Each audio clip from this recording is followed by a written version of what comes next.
A lot of people will spend like years perfecting the product, where I think like the biggest risk for a lot of companies is getting traction and getting distribution. And so I think they started like promoting the app within month 2 of building the app. The app is seen on influencer videos. And so the app needs to be legible from like a distance away. Whereas I think a lot of people working on apps usually will probably just think about like, what does it look like when you're holding it in your hand? We also include the company logo on all those core screens. I think it opened up a lot of people who had never really done calorie tracking before. It's so simple. It's basically just tracking what food you're eating. Even if you're not necessarily tracking your calories to achieve a goal, a lot of people are just using it just to track their nutrition. Welcome to Subversive, a podcast dedicated to sharing stories from the best consumer subscription apps in the world. We'll bring you lessons for how to grow your consumer subscription business, including insights and inflection points that led to exponential growth from leaders at category-defining companies and innovative startups. Let's get into the show. This episode is brought to you by RevenueCat. The world's best apps use RevenueCat to power purchases, manage customer data, and grow revenue on iOS, Android, and the web. Join more than 100,000 apps that are already using RevenueCat to grow their businesses and track more than $10 billion in spend, including category leaders like OpenAI, Notion, and Ladder. Learn more at revenuecat.com/subversive.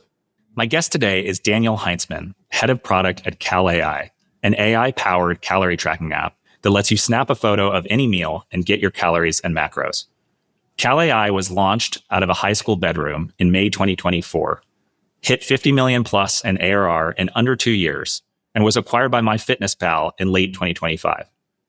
In this episode, I talked to Daniel about how CalAI scaled exponentially with a creator-first growth strategy, how it achieved product channel fit by designing its product from the start to be easily understood within a 10-second TikTok video, and how designing its product for speed and simplicity helped to counterposition CalAI relative to MyFitnessPal and other competitors, ultimately leading to its breakout success. All right, welcome, Daniel, to the Subversive podcast. Really excited to have you on today to talk about CalAI, which has been a meteorically rising AI app over the last couple of years, recently acquired by MyFitnessPal, which is very exciting. We're going to talk a lot today about the growth strategies and tactics that have helped you be so successful in such a short period of time. But before we do that, let's hear a little bit more about your background and what led you to CalAI.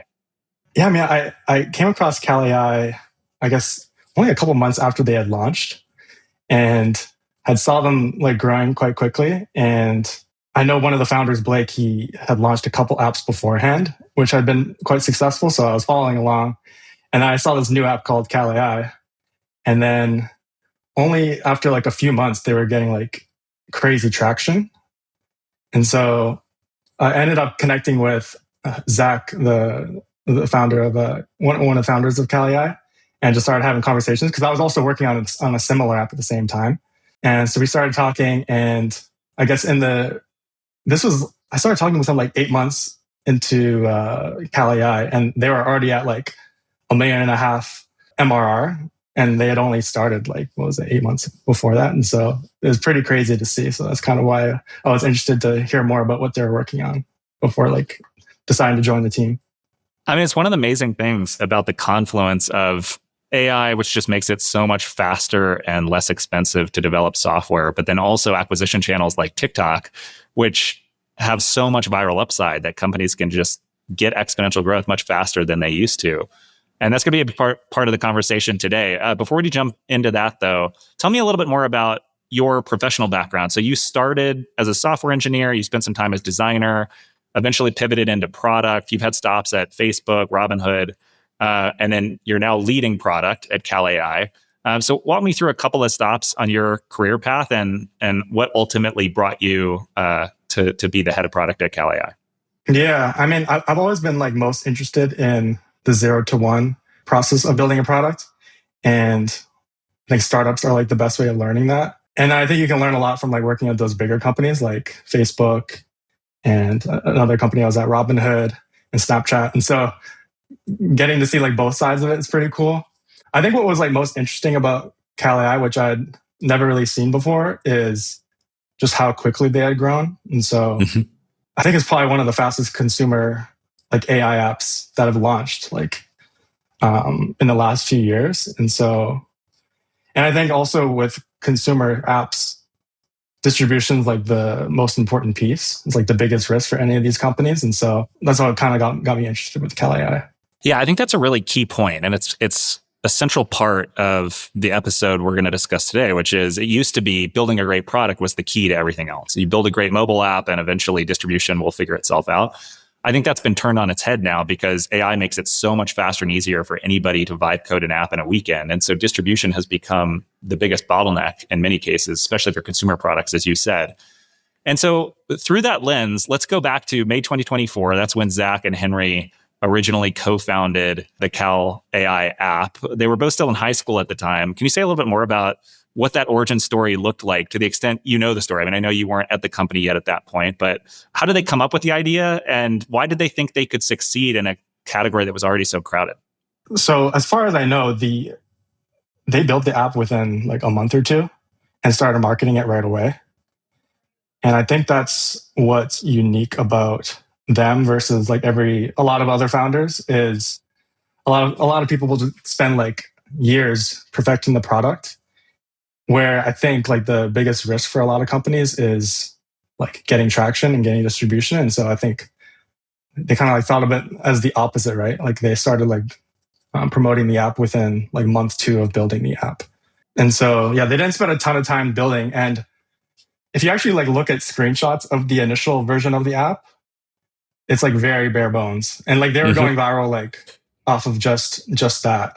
Like all you could literally do is there was like a plus button where you could take a photo, and then all it would do is just show you the calories and macros of that specific meal. Like you couldn't see like the number of calories that you've had the entire day, like things like that. Like there's a lot of things that we've added since then, but they just focused on like that like core hook of the product.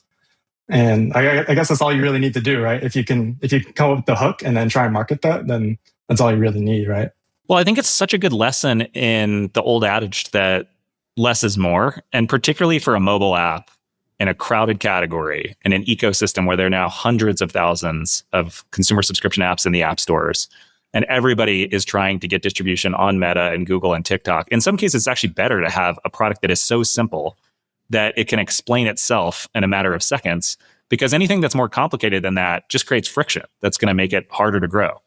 And I think that's a great segue into the first topic that we wanted to focus on for this episode. And that's this creator-first growth strategy, which has been so central to Cal AI's growth story and how it's been able to scale so quickly. So my understanding is early growth came almost exclusively from fitness creators on TikTok and Instagram. Can you walk me through why the co-founding team was so adamant about that approach to distribution and why they thought it could work for them? So fitness creators is interesting because they like embody the end result of using like a calorie tracker. And that's also like why influencers work really well, I think, right? Because like influencers, the concept of that is that like you're going to influence people to buy a product. If they embody like the end result of like having a fit body and showing that they're using this product, then it makes sense. The other piece with like fitness creators, which I think is good about this niche, which I've talked to like the team about this before, like why it's a good niche, is there's just so many of them. There's like a lot of people on social media that like to show like themselves at the gym and like showing like the progress that they've made. And just being that there's like so many of them, it makes it like a really good niche to do influencer marketing in, because like there's just infinite number of people that you can work with in terms of a collaboration. What I'm hearing there is obviously influencer-driven UGC content on platforms like TikTok and Instagram is an increasingly common playbook for a lot of consumer apps. But in health and fitness in particular, the unique advantage that an app like Cal AI has, or Ladder is another great example of a strength training app that has heavily used influencer coaches to gain early traction, is the proof is sort of in the person themselves, right? If they are really fit, either in your case because they're eating healthy, or in Ladder's case because they're doing these incredible strength workouts, then that shows in their physique and in their physical appearance, which makes for a really appealing TikTok or Instagram video. It does, and so yeah. It sounds like this was a great example of product channel fit within your specific category. I guess a more tactical question is, How did you all go about identifying, recruiting, onboarding, and compensating these creators? Because when I talk to other companies that are trying to replicate the success that a company like Cal AI has had with influencers, one of the hardest parts is just knowing who to recruit, how to set them up for success, how to manage a large number of these micro influencers. How did you all think about that? There's like a number of factors. Like one of them is like having like one is like they consistently get a lot of like attention and views on social media. Mm-hmm. So like a good baseline is like, say they like consistently get 100K views per video. And the other piece is like that consistency, right? Like you can have like 100K views on a video, but then if that influencer can only sustain that like in 1 or 2 videos, and then like the next video just goes right back down, it's hard to know like what to expect, right?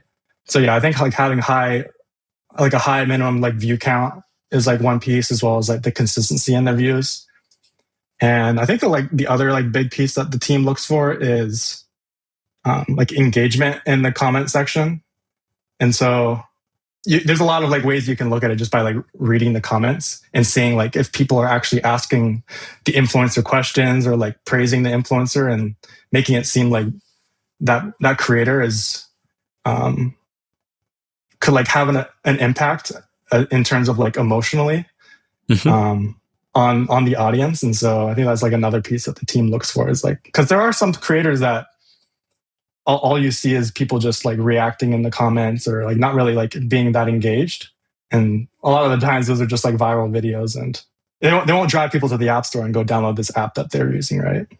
Yeah. I think the through line I'm hearing there is you want to make sure you're avoiding one-hit wonders. You want people who are consistently generating high quality content, are getting significant views on that content, but also significant engagement. And when we've managed influencer programs for a couple of our clients, we've looked at metrics like views per post is an obvious one, but things like comments per post, or stripping out the outliers, where you take out their top 3 to 5 posts and you make sure that they're not just building a reputation on the basis of a few videos that went viral, but they actually have consistent hits. Is that consistent with how you all think about finding the right creators? Yeah, exactly. Like the other piece so if you're working with an influencer, it's a paid ad, right? At the end of the day. Mm-hmm. And so paid ads generally perform worse than average content. And so you have to like expect the worst pretty much. Mm-hmm. And so like if you look at like what is the worst video, like how does that perform on their content, I think that's like probably the best indicator, as opposed to like, oh, this person can hit millions and millions of views, but like if they can't do that consistently even on their worst post, then usually it's not going to work out. Yeah, so you got to remove the outliers. Another thing you said there is important, which is TikTok in particular is a very hit or miss channel, right? So what I've heard is the companies that have success on TikTok with influencers are generally taking a portfolio approach. They have dozens or hundreds or even thousands of micro influencers working for them, posting content regularly. And then they set up their compensation structure in such a way that their downside is protected in cases where they've got misses. So how did you compensate your creators? Was it on a pay per post basis? Was it a flat fee? Was it based on performance, where it was driven by the number of views they generated? How did you structure your compensation program? Like a lot of the posts have like a minimum view requirement. So like, and that's going to be based off of like what is super achievable for them to get, right? Like if they consistently hit this view count, then is it going to be manageable for them to hit it? But it definitely like helps with what you're saying there, is like reducing the risk involved. Because I have like tested, even like before working at Cal AI, I was working on like some apps, and we would do like influencer posts, and then like you'll work with one influencer who doesn't want to do the minimum view count, and they're like that video doesn't end up performing, or it doesn't get the view count. And then you're stuck in a situation where like neither of you is happy, because like the creator is no longer working with you because like it wasn't a profitable post, and then you're not getting like the downloads from it. And so I think that's like the one thing. The team also does like a number of things, like bonuses if they hit like a certain number of views, things like that. Got it. Okay, so you're both protecting your downside with a minimum view threshold that they have to hit to be able to get anything from the post. But then you also provide additional upside where if they exceed a certain target, then they get a bonus or their compensation is based on performance, which makes a lot of sense. I think another thing you guys are famous for is giving creators a lot of freedom. And so you're not giving them these rigid scripts where they have to follow particular sound bites or it needs to be a highly prescriptive length. You're giving them freedom to play within a certain set of parameters. Obviously, there are trade-offs to that approach, but why has it been so successful for Cal AI? The team does really give like a lot of creative freedom to these creators. I think basically it's basically just guidelines as opposed to like giving them a script. So they'll just give them basically just show like the core magic moment of the app, which is like take a picture and then see the calories and macros, like the end result. And beyond that, the creators have full creative control as far as I know. So, and I think that makes sense being that, you know, creators are like the experts in this space. And so you don't necessarily need to like prescribe how they're supposed to go viral. You can kind of leave that up to them. And the other piece, I think, why we don't like script it out too much is like a creator's audience has come to learn what type of content that creators like usually posts. And so if you go kind of like too far out of that and like start posting about like this app, the views are just going to tank because people are going to feel like it's an ad and they're going to feel like they're being sold to, and they'll just move on to the next video. And so I think that's the other reason why the team doesn't give like a ton of guidance to the creators and to kind of let them do as they choose, pretty much. Yeah. So what I'm hearing there is really three key reasons why you give them so much autonomy. One is they're the experts, so rely on their expertise, don't micromanage. Two is you want to make sure that the content comes across as authentic, and that helps to avoid situations where it feels stilted or it doesn't feel like a fit for their audience, which leads to less viewership and less engagement. And then the third is just motivation, like giving creators artistic license to say what they want to say and format the content the way they want to format it. It probably just leads to more energy and more passion behind the content they create. Yeah, it's also more scalable for the team too, right? Because I think Jake even had mentioned at one point that the team was managing like 300 creators that were actively posting all at once, like all in the same month.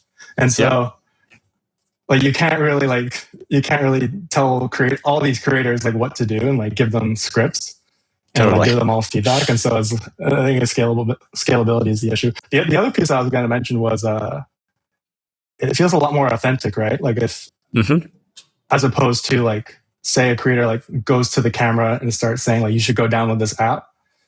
If they're more like just showing them using the app as part of their regular like everyday life, then it's a bit more authentic.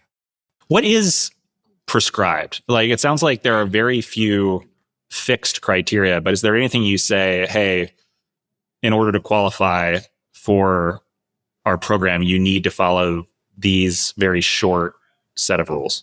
Yeah, it's not many. Like the key things are just showing the app and like the core screens of the app, which is like the camera, the app like analyzing the photo that you've taken, and then the results screen. And the other key point is the team like asks like these creators to show it like relatively like early on in the video, because I think I've even seen this before as well, where like some influencers will do an ad, but they'll do it like at the end of the video. So like they'll have like a minute long video and then promote the app like at the end. And so it's because I don't know, you've probably seen like the retention metrics on like a lot of videos. Oh, totally. Like, goes like straight down.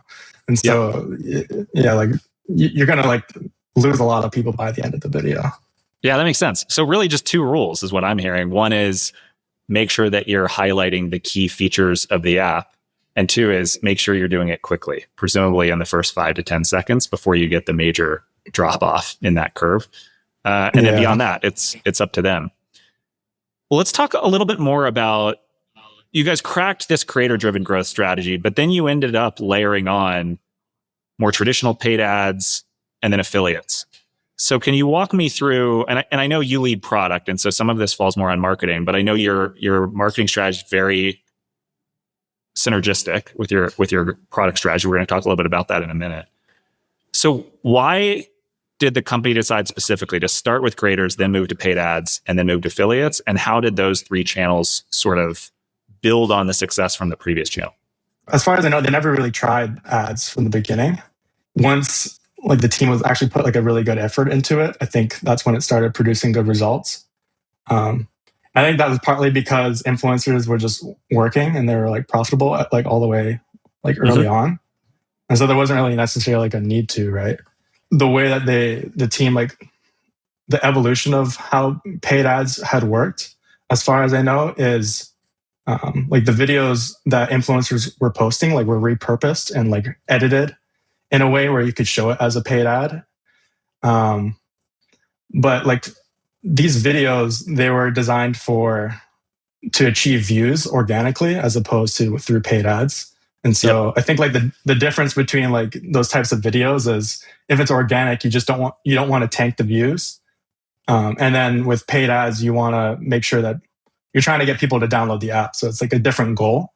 Yep. That's how they started. And then I think since we didn't have a lot of like inventory of videos that were designed for paid ads, like the paid marketing team like started this like affiliate program where they would like have like dozens of creators creating videos just about Cal AI. Those videos were like literally designed for paid ads, and so and then those affiliates would get like a commission off of the revenue, and so they were incentivized to like really like iterate and evolve those videos over time.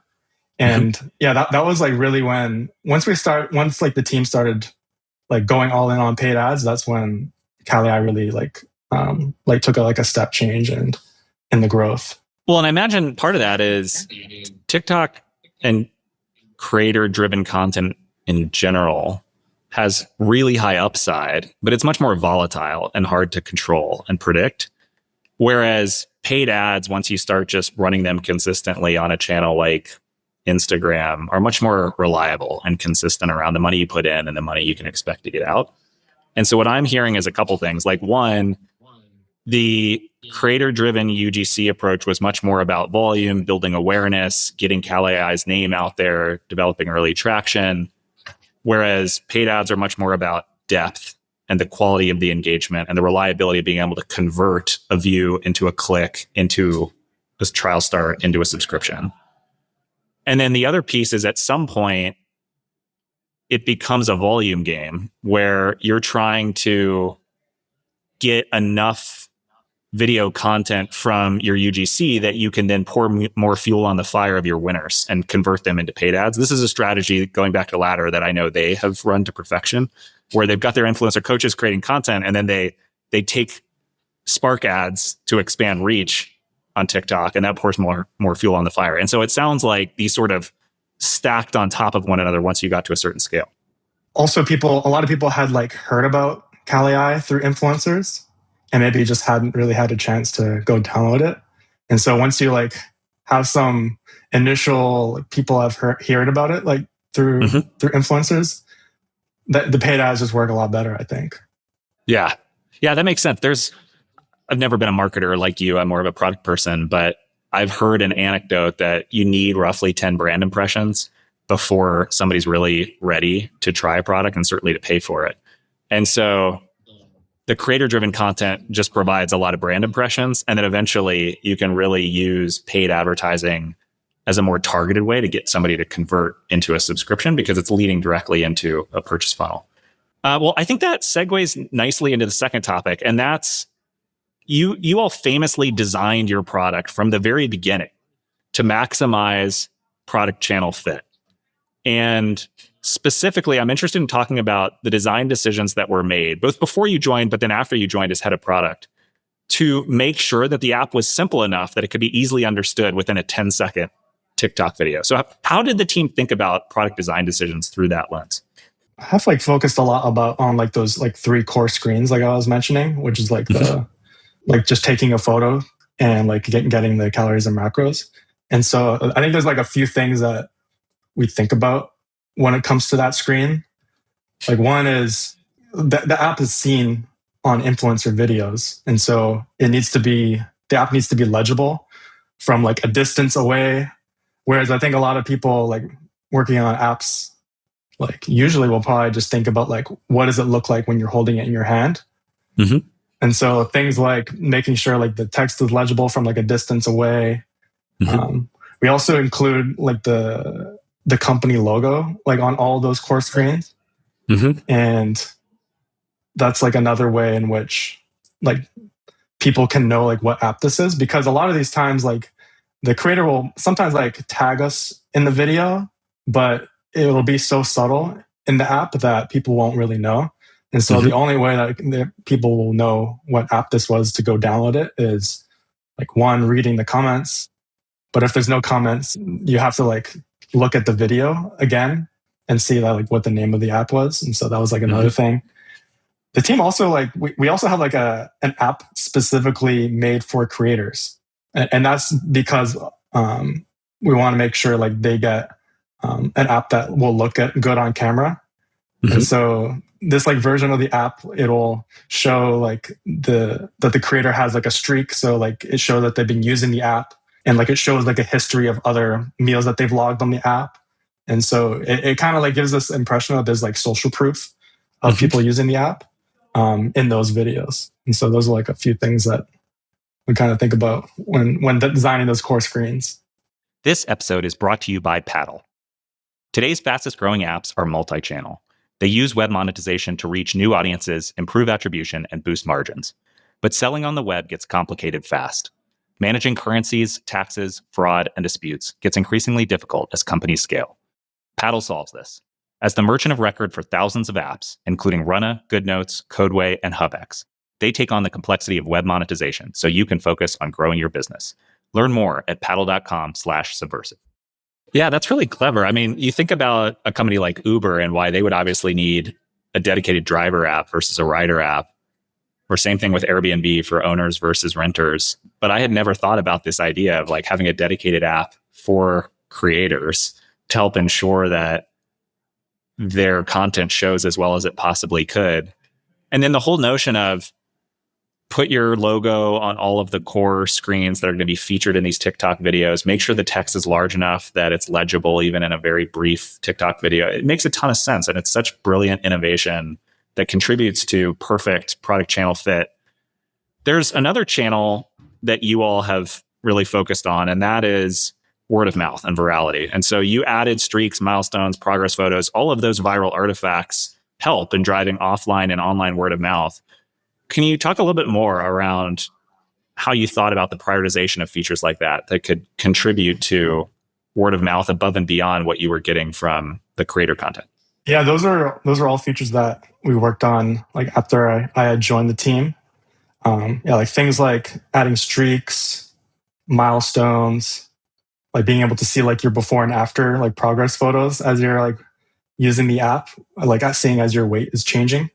I think like a lot of those were like what you had said there was like based off of trying to achieve like that product-led growth, because innovation with the influencer marketing is that like it gives this impression of social proof of people that you look up to and respect and like you follow on a daily basis. They're all using this app. And then, so there's like that piece of social proof. But then if we could like, the goal was to like, what if you could get that same level of social proof, but from people that you already know, like your friends and your family. So if you saw like your friends and family like posting that they like just achieved like a 30-day streak of using the CalAI app and posted that to like Instagram or to like a group chat, or if they were like to share like this meal that they logged or that they lost this many pounds and shared that to social media, it's like another level of social proof that gets people to want to download the app. Because I feel like people just only want to download apps that other people that they know use. Because like the majority of people don't want to be early adopters. So I think those are like really key into like getting people to do more word of mouth growth. So yeah, I think that's very true. There's the whole crossing the chasm framework of you got the early adopters, but then you have the early majority, the late majority, the laggards, and the vast majority of the population is going to fall into one of those last three buckets. And then I also think as the App Store has gotten more crowded, that effect has been amplified even further, because at this point, people have enough apps on their phone, they don't want to add another app unless it's really going to be valuable. And social proof is a great way of validating that. I'm curious. So you have these artifacts people can share, streaks, milestones, progress photos. It also taps into narcissism and the desire to come across as somebody who has their act together and who's successful. To what extent did the majority of the virality that came from these artifacts happen through one-to-many social channels, like posting on Instagram or TikTok, for example, versus did you also invest in sharing flows that just made it easy so that if somebody wanted to text or email a friend with a shot of their streak or their nutrition progress, they could do that too? Like, which of those two ended up being more powerful for you all? It's hard to say. We introduced like a few other features like referrals.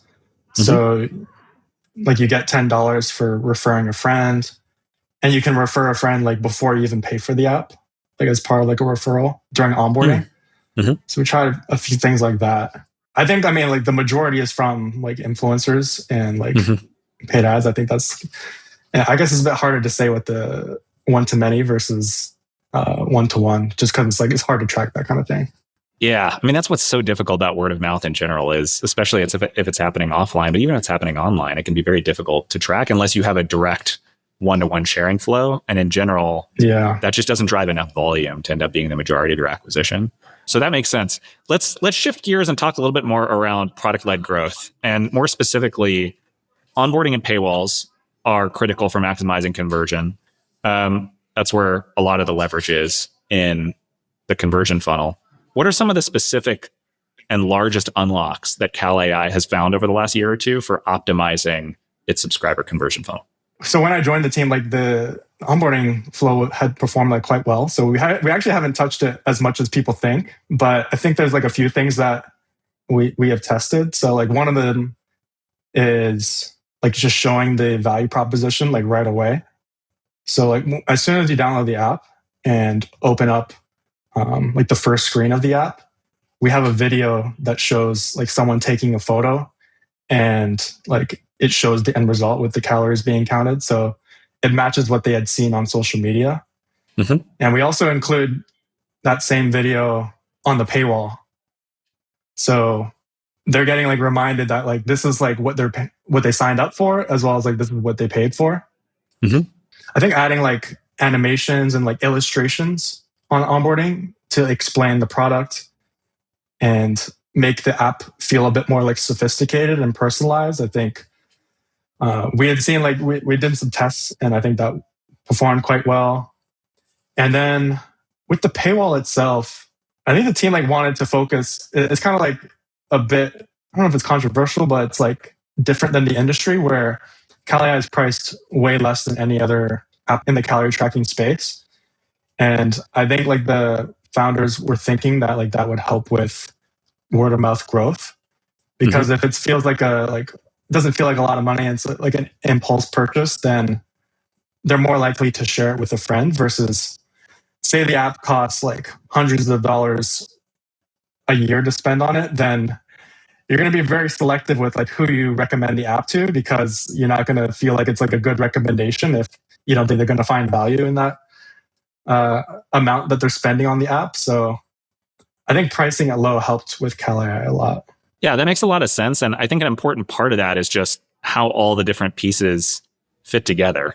And it's a great segue into our last topic for this episode, which is how you all deliberately counterpositioned yourself against other larger incumbent calorie trackers in this very crowded space by focusing on, I think, a slightly younger demographic, perhaps a slightly more price-sensitive demographic, and a demographic that really valued speed and simplicity, even if it meant that on the margins, it's still very accurate, but it's maybe not the most accurate product on the market, and it doesn't have to be because there are diminishing returns to accuracy beyond a certain point. So let's talk a little bit more about who was Cal AI's ideal customer profile in the early days, and who were those early adopters that it was really targeting that were differentially excited about Cal AI's product and price point relative to MyFitnessPal or other larger incumbents? So with Cal AI, it does skew a bit younger. And I think that's partially because of like who's on social media and watching these like these videos from creators. And so a lot of the users that were acquired were like based off of the audience of the influencers we worked with. And yeah, I think a lot of it is, I think it opened up a lot of people who had never really done calorie tracking before because it's so simple. It's basically just tracking what food you're eating. Like even if you're not necessarily tracking your calories to achieve a goal, a lot of people are just using it just to track their nutrition. And so that's another piece that I think like differentiates it from other apps where like people are using it with the end goal in mind of like trying to lose weight or gain weight. I mean, a lot of people do use CaliApp for that reason, but I think there's like a mixture of like, it kind of like unlocks like a bigger audience, right? Where it's so easy that you don't necessarily need to have that like such an end goal in mind in order to use it.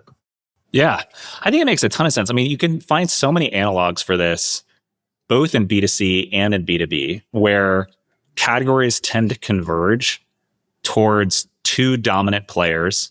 One that is at a higher price point, offers a broader range of features, and appeals to power users that really want the best possible product, but they're going to pay for it, versus a simpler, more streamlined version of the product that's less expensive, faster and easier to use, but good enough for a broader population.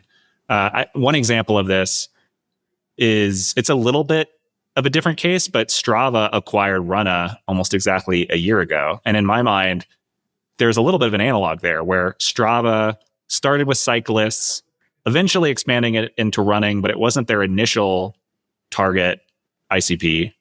And then even the runners who are on Strava, some of them are very serious, but some of them are just using Strava as their daily running app. And then Runna comes along, uses AI as well as just hyper-personalized onboarding experience, iterative workout plan that sort of helps you prepare for your next major race.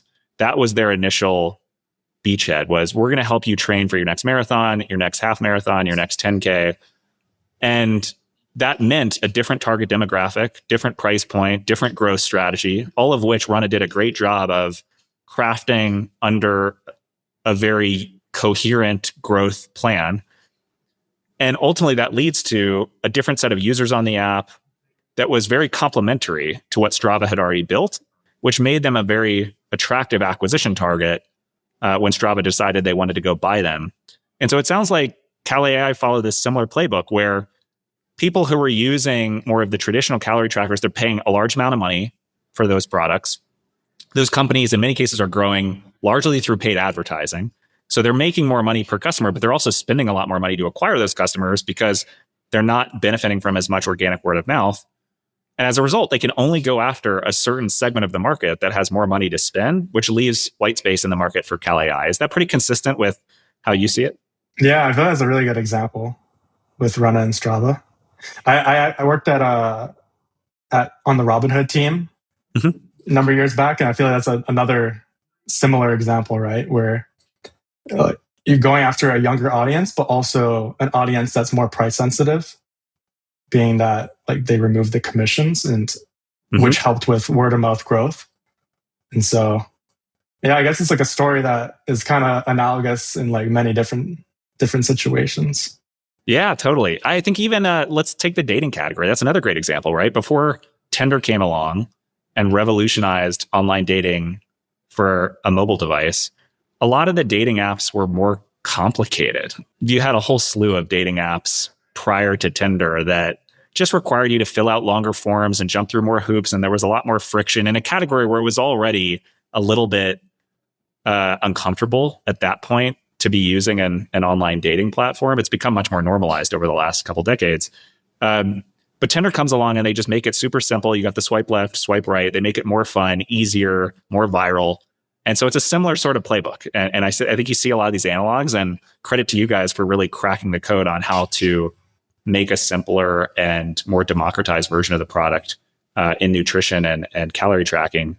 Let's talk a little bit more about the MyFitnessPal acquisition. So MyFitnessPal acquired CalAI in late 2025. To what extent do you think the complementary nature of your product and customer base played into that being such a great acquisition on both sides? And I know you probably can't share everything, but to the extent you can share, How did you all think about that? And to what extent do you think MyFitnessPal looked at it that way? They both are like similar in terms of like they solve the same problem, but I guess both apps solve it a bit differently. Mm-hmm. And so MyFitnessPal is great because it's so like feature rich, and like for people who are like more serious about their health journey, they're like more willing to like put up with more friction, but there's going to be like more things that they can do within the app. Mm-hmm. Whereas I think people who are younger and like more just like getting started, I think Kalei is like, it has that younger audience, but it's also like it's like less friction in order when you're like logging food. And Kalei has like added more features like that. So like to improve like the accuracy, like we have like barcode scanning. You can like look up meals in the food database for like the exact calories and macros and things like that. But I think that's like I guess like a good point what you had just mentioned, which is like there is like that differentiation between like the two apps, and I think like different people would use different ones depending on like where they are in their stage of life. Yeah, it reminds me a bit of, just to bring everything full circle before we get to our lightning round, Brian Balfour, who led growth at HubSpot and then founded Reforge and has been one of my biggest mentors as a growth professional, has this framework that he calls the 4 fits. And so you have product market fit, you have product channel fit, you have product model fit, and all of these things have to fit together in a very coherent way. And so to connect some of the dots that we've been talking about over the course of this episode, obviously the first and most important is product market fit. You just need a product that very much appeals to your target audience. And in your case, you check that box, right? Because you have this simpler, faster to use product that appeals to a younger audience that maybe isn't as focused on perfect accuracy because they just want to know what they're putting into their body. And it's not always about needing to lose a ton of weight. There's product channel fit, which is, in your case, you need a product that's simple enough that it can fit into a 10-second TikTok video. But it turns out that that simpler product experience is also better for your target demographic. So there's product market fit and product channel fit through this simpler, more streamlined product. And then there's product model fit, which is you have a price point that is significantly lower than everyone else you're competing with, $30 a year, $10 a month, whereas I think some of the incumbents are in the $80 to $120 a year range. So you're significantly lower price, which again appeals to a younger demographic that doesn't need as many of these power features, just wants to know what the calories and macros are for the food they're eating, but wants to pay for it at a lower price because they don't have as much disposable income. And so when you put all those 4 things together, product, market, channel, and model, you just have this product offering that fits all 4 of those really nicely. And I think that's a huge part of why the company was able to get to 50 million plus in ARR in just 2 years, which, as you said at the beginning, is one of the fastest growing consumer AI companies to date. So congratulations on all the company's success and the role you've played in it over the last year. It's such a great story, and one that I'm sure other consumer app enthusiasts will be studying for a long time. Let's transition to the lightning round. I'm just going to ask a series of rapid fire questions. Would love to get your quick responses to them. And the first one I'll ask is one I like to ask in every episode, and that's, what's the best part about working at Kalei, and what's one thing you would change? The team says it a lot, but I think just how we're focusing on speed and like how quickly we ship new things. And so like there'll be times where we'll have an idea and like we'll ship it like the next day or same day. Mm-hmm. So it's pretty cool to see. And then I think like something that's happening more now that we're part of MyFitnessPal is like having more structure in the way that we work. And so it's really cool to like learn more from them, like how they like structure as like a larger team. And so I think that's something that we're trying to learn more about. Yeah. Well, the reason I like to ask this question, oftentimes I'll get an answer like, I just love the people, or I love the mission. And those are great answers. But what I'm looking for in an ideal answer is something about the company's values or approach that really sets it apart. I'm a big believer that the best values are controversial, and they set your company apart in a way that really distinguishes it from its competitors.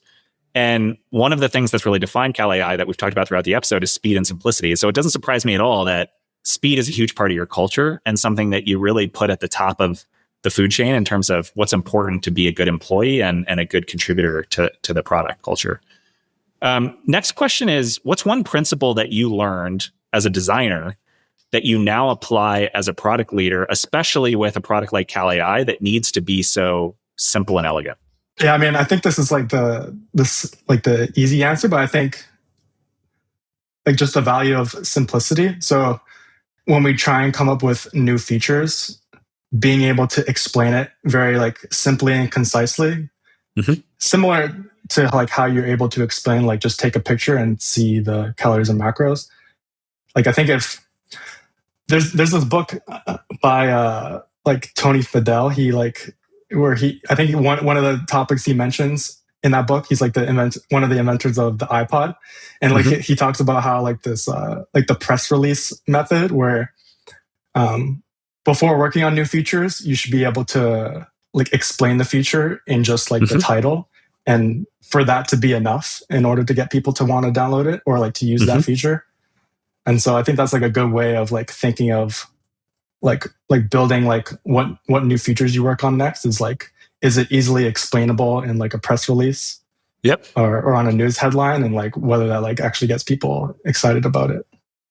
Yeah, I like that a lot. I think Amazon was also famous for that, where Jeff Bezos instilled this culture of, as you start to work on a new product or feature, write the press release of what you want to say about it. And it better be concise, and it better be something that really resonates with your target customer. And then recently, I can't attribute this to anyone in particular, but I've heard people talking about how it's like start with the tweet or the TikTok video, because that's the modern day equivalent for a lot of target customers, especially younger Gen Z customers, is like, are you going to be able to easily explain this in a 10-second TikTok video, which is exactly where you guys started when you designed your product in the first place. You know who also says that is Mr. Beast. Like he's like the biggest YouTuber, and he says they start off with coming up with the thumbnail and title before creating the video, which is kind of unique. It's like a similar concept. Yeah, it really does flip the "if you build it, they will come" mantra on its head. It's like start with distribution and what's going to win in the channel, and then work backwards to the product that will perform really well through your channel of choice. Outside of Cal AI, what other AI apps or just consumer apps more broadly do you think do the best job of growing through UGC? There was one app that I saw recently. It's like a language learning app, like an AI language learning app called Pango AI. I just came across them on TikTok, but I had noticed they were running this similar video across like so many creators. Like it was basically a person, like the creator's like crying in the video, and they're saying like they're having such a difficult time like learning this language. But like all of these videos, like they get like over 1 million likes and like, what was it, tens of millions of views. And they just repeatedly done that exact same hook across so many different videos. And there's like dozens of these videos that are they basically the exact same, and they're just copying it. Well, it's fascinating though, because it's almost the opposite of how you described Cal AI's playbook, which was minimum prescriptiveness and just like let the creator run as long as they're showing the product and showing it quickly. And so it just goes to show like there's no one right answer. There's certainly plenty of wrong ways to do UGC, but different techniques can work for different companies. What's one food you would not want to log on Cal AI because you don't want to know the answer? Probably Thanksgiving dinner. I saw that the Cal AI team actually launched a like Thanksgiving promotion where it was like they would give people free access to the app because people just like sharing what they ate for Thanksgiving. Like I know like during Thanksgiving, I see like a lot of like Instagram stories of people like sharing what they ate, but it is going to be like a ton of calories, right? Like thousands of calories all on one plate. So it was kind of interesting, but. Yeah, that's a great one. And I didn't expect such a sophisticated answer, but it's cool that it dovetails with one of these really clever tactics that you all used to just get even more brand awareness. And that is like, okay, like ed tech companies will do this during finals. It's like, we're going to discount the product or we're going to do some sort of campaign for finals week. In your case, Thanksgiving is like the big moment where that really, the product is just such a great fit. And so I love that story. Okay, well, last one before we wrap up here. What's one way you think AI will revolutionize user acquisition over the next few years? Something I've seen on social media, like only in the last like couple months, is there's basically like these like faceless social media pages like on Instagram and on TikTok where people are posting AI generated videos. And it's kind of hard to tell that they're AI generated, some of them, but the entire page, like from top to bottom, is all AI generated. But there's a bunch of them that are getting like a lot of views. Like they're consistently getting the type of views that CalAI would look for if they were going to hire an influencer. And so there's that. I could see a lot of like companies working with these creators that are like posting these videos, even though there's like no influencer behind it. I've also seen some founders working on like creating paid ads themselves with this video generator Seedance. So people are like generating paid ads with that. I haven't seen like that one really working yet, but I guess like the overall message is with like if you can get like consistent views and consistently get attention, then I think that's where all of the like consumer apps as well as like all businesses and e-commerce are gonna they're gonna approach these people who own these pages and ask whether they can help promote their app or their product. And so it doesn't really matter if it's a person or an AI behind it. I think it's going to be, if you can get attention, I guess that's the end goal. Yeah, it makes sense. And I've heard a lot of companies that are using AI in the form of tools like Suno and 11 Labs and BO3 just to create more AI generated content. But it sounds like you're talking about tools that even take that a little bit of a step further. And it's going to be interesting to see how it all plays out, especially because there's also this tension where some customers are really against AI content or AI ads, and they don't want to be marketed to through AI. But it's becoming harder and harder to tell the difference. And so I think you're going to see that line blur more and more over the coming years. Well, thank you. This was a real pleasure, Daniel. I appreciate you coming on the podcast. Any parting words for the audience before we wrap up here? No, this was fun. Appreciate it. Yeah. Thanks for coming on. Thanks. Awesome. Thanks again to RevenueCat for sponsoring this episode. If you're building a subscription app, you can use RevenueCat to power purchases, optimize paywalls, offer discounts, handle refunds, manage customer data, run A/B tests, generate insights, and unlock more revenue. I work with dozens of subscription apps, and most of them are already using RevenueCat to power their businesses. Learn more at revenuecat.com/subversive.